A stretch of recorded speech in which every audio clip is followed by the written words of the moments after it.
Assalamualaikum warahmatullahi wabarakatuh. Alhamdulillahirabbil alamin. Bihi nasta'inu ala umuri dunya waddin. Shalatu wassalamu ala asyrafil anbiya wal mursalin wa ala alihi wa sahbihi ajmain. Rabbi shrah li sadri wa yassir li amri wahlul 'uqdatam min lisani yafqahu qawli. Amin. Bertemu kembali teman-teman pada tema kita, diskusi kita tentang tafsir ilmi, di mana pada kesempatan kali ini kita akan membahas tentang seputar kontroversi yang ada tentang tafsir ilmi. Apakah tafsir ilmi ini keberadaannya bisa diterima, ataukah juga terdapat banyak penolakan, ataukah seperti apa? Mari kita lihat. Izinkan saya share screen dulu.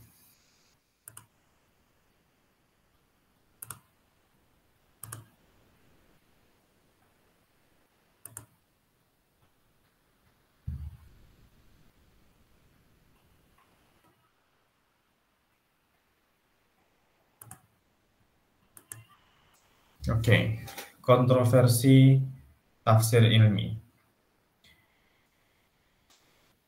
Jadi seperti yang kemarin kita sebelumnya kita bahas bahwa tafsir ilmi adalah wawasan Al-Quran tentang sains dan teknologi, atau tafsir yang memang konsen dan corak penafsirannya lebih kepada membahas ayat-ayat kauniyah yang didekati dengan ilmu pengetahuan modern. Nah, tafsir ini diawali dengan sikap pro kontra ini sesungguhnya kenapa? Ya, karena Al-Quran merupakan kitab suci yang nilainya absolut. Al-Quran itu kitab yang suci, absolut, nilai kebenarannya pasti. Sementara ilmu pengetahuan atau sains itu sifatnya relatif. Jadi kebenarannya belum mutlak. Nah, bagaimana kita akan menerapkan sains yang sifatnya relatif terhadap Al-Quran yang sifatnya absolut, yang sifatnya mutlak. Nah, ini kan beda sifat, kemudian bagaimana kita mendudukkannya. Taufik Adnan Amal mengatakan bahwa tafsir ilmi adalah penafsiran yang berusaha untuk membuktikan bahwa sains modern tidak bertentangan dengan Al-Quran, dan bahkan sains modern tersebut dapat diproduksi dari Al-Quran. Ini tafsir ilmi ya pengen mendekati Al-Quran dengan pendekatan sains-sains modern. Nah, dari mana kemunculan tafsir ilmi ini? Nah, tafsir ilmi ini muncul berawal dari keyakinan bahwa Al-Quran itu ya sebagai pedoman hidup yang memuat seluruh aspek kehidupan manusia. Di semua aspek kehidupan itu ya ada dalam Al-Quran. Nah, sebagian ayat-ayat Al-Quran membahas tentang persoalan alam, jagat, fenomena-fenomena, ayat-ayat kauniyah. Nah, padahal pada umumnya ayat-ayat kauniyah ini sering diakhiri dengan perintah untuk berpikir. Afala tatafakkarun, afala tatadabbarun, afala ta'qilun. Nah, hal ini oleh sebagian mufassir dipandang sebagai indikasi perintah untuk perlu penafsiran baru terhadap ayat tersebut. Maka mulailah di situ timbul pendekatan ilmiah. Setelah tafsir ilmi muncul, apakah tidak ada problem? Nah, setelah itu mulai ada problem. Jika Al-Quran ditafsirkan dengan menggunakan pendekatan ilmiah, maka teori-teori dalam ilmu pengetahuan akan terus mengalami dinamika dan perkembangan. Di sifat ilmu pengetahuan itu kan tesis antitesis, kemudian tesis, antitesis ya, kemudian sintesis. Nah, itu ya. Nah, karena sifatnya yang terus berkembang ya, berkembang. Jadi tesis menjadi antitesis. Antitesis nanti ada sintesis. Nah, ini kebenaran ilmu pengetahuan itu relatif. Nah, apa yang menjadi kebenaran pada waktu tertentu bisa jadi mungkin tidak relevan pada waktu yang lain. Ya karena ada temuan baru, teori baru yang lebih relevan. Contoh, teori bumi datar merupakan satu hukum aksioma pada suatu masa. Akhirnya apa? Tumbang dengan hadirnya teori bumi bulat yang berkembang kemudian. Teori ini mengatakan bahwa bumi itu lonjong seperti bentuk telur. Demikian pula dengan teori-teori yang datang kemudian. Nah, ini kalau kita kemudian menjustifikasi ya kebenaran atau teori bumi datar itu dengan menggunakan ayat, ternyata kemudian ilmu pengetahuan membuktikan bahwa ternyata bumi itu tidak bulat setelah diteliti secara sains. Bumi itu ya lonjong. Dan itu pun pakai dalil. Nah, ini kan akan terjadi tarik ulur. Jadi seakan-akan kok ini yang satu pakai ayat, ini juga pakai ayatnya. Ini tidak boleh terjadi. Akhirnya ada pro kontranya. Nah, siapa yang pro terhadap tafsir ilmi?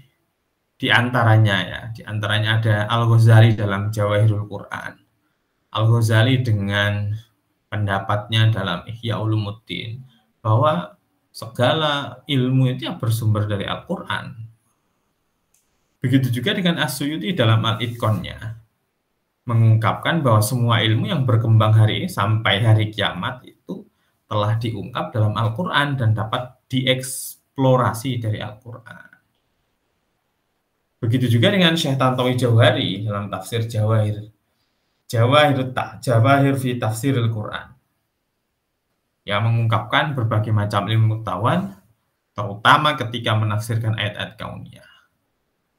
Penafsiran Syekh Tantowi ini tidak hanya terbatas pada uraian dan penjelasan dalam bentuk kata-kata, tapi ia juga mengkaji penafsiran dengan gambar-gambar, kemudian rumus-rumus, kemudian tumbuh-tumbuhan, dan lain sebagainya. Nah, di pihak lain siapa yang kontra dengan tafsir ilmi? Ada Muhammad Asy-Syatibi yang dihitung ulama salaf dalam Al-Muwafaqat menolak secara tidak langsung tentang adanya tafsir ilmi. Ya kenapa? Karena Al-Quran bukan buku pengetahuan, melainkan Al-Quran itu ya adalah kitab hidayah. Jangan kemudian ditarik-tarik dengan teori-teori modern. Nah, pendapat ulama kontemporer ada Mahmud Shaltut yang merupakan mantan rektor Universitas Al-Azhar ya, yang mengatakan hendaknya seorang mufasir menghindarkan diri dari pentakwilan Al-Quran menurut pendirian berbagai aliran. Jadi nanti akhirnya ditarik ulur, jadi ini dijustifikasi, ini menurut ini. Karena hal ini akan menyebabkan pemaksaan penafsiran atau takalluf. Jadi takalluf itu ya bisa saja kalau sekarang dinamakan cocokologi ya, dicocok-cocok. No. Sesuai dengan para fuqaha, para mutakalim ini juga dikritik oleh Mahmud Shaltut. Di para fuqaha yang terlalu takalluf ini, terlalu fanatik, akhirnya timbulnya mazhab-mazhab ini yang bermasalah, terlalu dijustifikasi.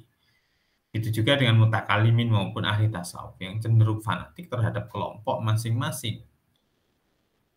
Jadi keduanya hendaknya atau semua pihaknya hendaknya menjauhkan diri dari upaya menafsirkan Al-Quran dengan menggunakan teori-teori ilmiah. Jadi ya biarkan Al-Quran itu bicara sendiri.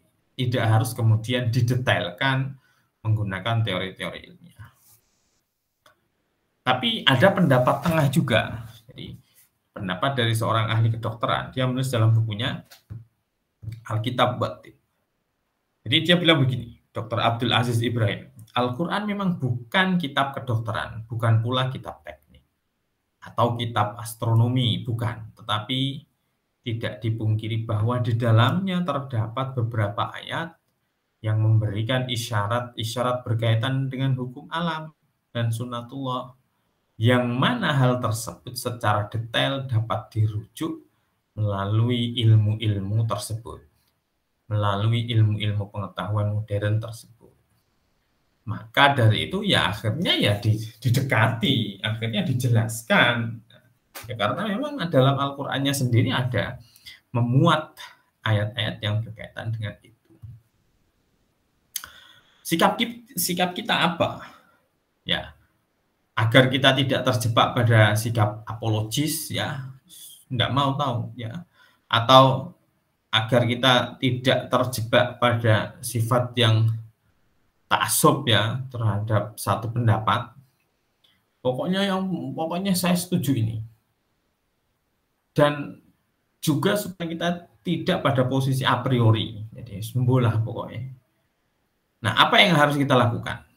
1, bersifat moderat, tidak berlebihan dalam mengaitkan teori pengetahuan dengan Al-Quran. Yes, seadanya aja, maksudnya tidak perlu kemudian kita terlalu mengaitkan dengan teori pengetahuan secara detail. Yang kedua, mufassir hendaknya berpegang pada kebenaran ilmiah yang sudah mapan atau fix teori, bukan pada kebenaran ilmiah yang masih asumtif atau bahkan prediktif. Ketiga, hendaklah menjauhi pemaksaan diri atau tadi takalluf, ya, atau ta'assub dalam memahami teks Al-Quran yang berkaitan dengan ilmu pengetahuan. Pemahaman atau penafsiran harus tetap berpegang pada konteks kesejarahan, konteks sastra, dan makna-makna yang masih mungkin atau makna al-muhtamil. Jadi harus tetap berpegang pada kaidah penafsiran, kaidah ulumul Quran. Jadi itu tidak boleh dilepaskan. Kemudian yang keempat, kita harus menghindari tuduhan tertentu kepada seorang penafsir ilmi secara keseluruhan. Tidak boleh kemudian kita juga ta'assub, ya, fanatik, menyalahkan, menolak. Ini tidak boleh. Ya. Produk tafsir ilmi hendaknya tidak kita klaim satu-satunya makna yang dikehendaki oleh Allah. Jadi, tafsir ilmi produknya ini, jadi tidak boleh kita klaim bahwa memang seperti itu. Pokoknya penafsirannya itu pasti seperti ini, tidak boleh. Ini juga yang harus dijauhi, tidak hanya pada tafsir ilmi, tapi sikap yang harus dijauhi oleh seorang mufassir jika menafsirkan Al-Quran. Baik pendekatannya bisa ilmi atau pendekatan yang lain. Jadi tidak boleh kita menganggap bahwa penafsiran itu menjadi satu-satunya makna yang dikehendaki oleh Allah Subhanahu wa Ta'ala. Afala ta'qilun. Mari kita berpikir bersama menyelami dalamnya samudra Al-Quran. Jadi kita menganalisis bersama apa yang diberikan oleh Al-Quran, ayat-ayat yang telah diungkapkan, ayat-ayat yang telah dipaparkan dalam Al-Quran, mari kita renungkan dengan tujuan apa? Supaya lebih memperkuat keimanan kita, supaya lebih meyakinkan kita akan keberagamaan dan keimanan kita. Itu saja dari saya, semoga ada manfaatnya, kurang lebihnya mohon maaf. Assalamualaikum warahmatullahi wabarakatuh.